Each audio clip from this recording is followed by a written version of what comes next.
صوبه وروسته پاتې شوې ده ستاسو برخه پکې نه ده ځکه چې تاسو هم د مودو نه سیاست کوئ د سیاسي کس ژوند چې دی هغه همیشه اکټیو وي چې کومو پارټو ته رول میلاو شوی دی د هغوی نه پکار دی چې تپوس وکړی شي دا ځل خو صوبه کې هم نشته وفاق کې هم نشته تاسو هم د پښتون ناره وښئ عوامي نیشنل پارټي هم د پښتون ناره وښي محمود خان اچکزی صاحب هم د پښتون ناره وښي کارکردګي یې ښه وی که نه نو اوس په څه ښکاره کېدل چې یاره زموږ د صوبې کې څه شوي دي او زموږ صوبه چې دا هغه د ترقۍ په لار روان شوې ده موږ د پښتونخوا جمهوري اتحاد په نوم باندې یو سلسله شروع کړې وه او د هغې کې خاص کر د دا تیر شوی الیکشن چې تیر شو هغې کې ستاسو کردار ډېر اکټیو ښکاره نه شو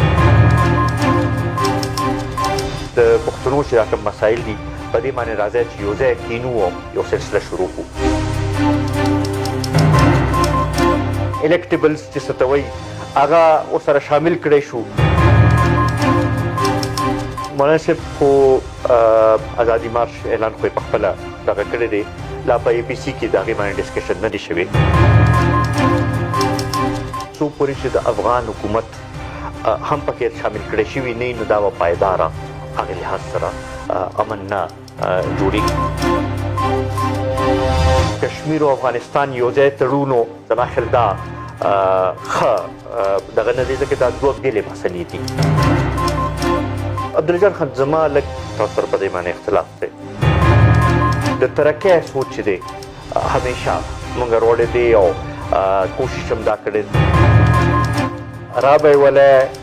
یو کرسی باندې د اقتدار کرسی باندې به کیم نه وی خو دا حکومت چې رول د هر چا د وس کار نه دی خیرخواه بدخواه دا قسمه سرټیفیکیټونه ورکول چې دی که نه زما خیال دا سیاست ختمېدل پکار دي که وګورئ دلته کې که طالبانایزیشن راغی یا دا انتها پسندي راله هغې کې زموږ یوت استعمال کړی شو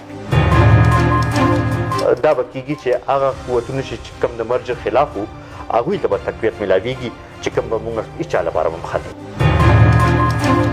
د دې هم یو تحقیقات پکار دي چې هغه 56 بلین چې کوم ریلیز شوي وي هغه چېرته صوبې په خپل بجټري سپورټ لپاره خو نه استعمالي کړی 21مې صدۍ چې دا کوم تقاضې دي د هغې په بنیاد باندې به مونږ پښتنو له ورځو الیکشن پروسس زموږ روان دی امید دا دی چې د میاشت اخر پورې به دغه به هم سرته ورسولی شي نن ستاسو د پارټۍ دا پوزیشن دی چې ستاسو بلکل سیټ نشته د یو نه علاوه